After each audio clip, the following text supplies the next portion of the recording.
আসসালামু আলাইকুম রহমতুল্লাহ। আজকের এই ভিডিওতে আমরা আলোচনা করব মন থেকে অশান্তি দূর করার একটি অসাধারণ দোয়া, যা রাসূলুল্লাহ সাল্লাল্লাহু আলাইহি সাল্লাম নিজে পড়তেন এবং তার সাহাবীরাও নিয়মিত আমল করতেন। জীবনে যখন দুশ্চিন্তা, ভয়, মানসিক চাপ, অশান্তি সব কিছু এসে জমে যায়, তখন এই দোয়া মনকে অবিশ্বাস্যভাবে শান্ত করে দেয়। কেন মানুষের জীবনে অশান্তি আসে? আজকের ব্যস্ত জীবনে আমরা সবাই কোনো না কোনো দুশ্চিন্তায় ভুগছি, কখনো জীবিকা নিয়ে, কখনো পরিবার, কখনো ভবিষ্যৎ নিয়ে। আর এই সব দুশ্চিন্তাই আমাদের অন্তরে অশান্তির পাহাড় তৈরি করে। আল্লাহ তাআলা বলেন, স্মরণ রেখো, আল্লাহর স্মরণেই অন্তরসমূহ শান্তি পায়। সূরা রাদ আয়াত নং 28। অর্থাৎ যত অশান্তিই থাকুক, আল্লাহকে স্মরণ করলেই মন শান্ত হতে শুরু করে। মনের অশান্তি দূর করার দোয়াটি হলো, আল্লাহুম্মা আনতাস সালাম ওয়া মিনকাস সালাম তাবারাকতা ইয়া জাল জালালি ওয়াল ইকরাম। এই দোয়াটির অর্থ হলো, হে আল্লাহ, আপনি শান্তির উৎস, শান্তি আপনার থেকেই আসে। হে মর্যাদা ও সম্মানের অধিকারী, আপনিই বরকতময়। এই কয়টি বাক্যের মধ্যেই লুকিয়ে আছে অসাধারণ প্রশান্তি।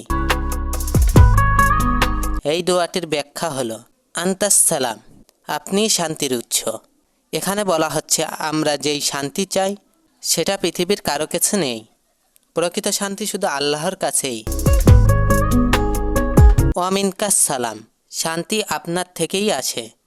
মানুষের টাকা থাকতে পারে, বড় বাড়ি থাকতে পারে, সফলতা থাকতে পারে, কিন্তু অন্তরের শান্তি শুধু আল্লাহই দিতে পারেন। তাবারাকতা, আপনি বরকতময়। আল্লাহর নাম স্মরণ করলে জীবনে বরকত আসে, হৃদয়ে অশান্তি কমে যায়। ইয়া জাল জালালি ওয়াল ইকরাম, হে মর্যাদার অধিকারী।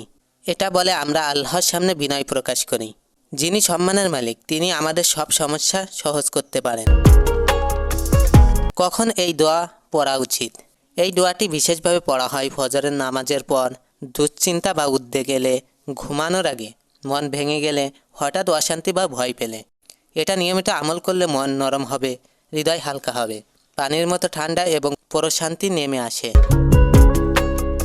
জীবনে এই দোয়ার প্রভাব, যারা নিয়মিত এই দোয়া পড়ে তারা জানায় দুশ্চিন্তা কমে যায়, মনের টান টান ভাব চলে আসে, খুব গভীর ঘুম হয়, মনের মধ্যেও ইতিবাচক শক্তি আসে, আল্লাহর উপর ভরসা বাড়ে। এটা শুধু দোয়া নয়, এটা এক ধরনের থেরাপির মতো। বন্ধুগণ, জীবনের সব সময়ই পরীক্ষা, কিন্তু আল্লাহ আমাদের শান্তি পাওয়ার অসাধারণ দোয়াগুলো শিখিয়েছেন। আজ থেকেই চেষ্টা করুন, নামাজের পর এই দোয়াটি অন্তত একবার পড়বেন। আল্লাহ আমাদের সকলের অন্তরে শান্তি দান করুন। ভিডিওটি ভালো লাগলে লাইক, কমেন্ট ও শেয়ার করতে ভুলবেন না। ধন্যবাদ।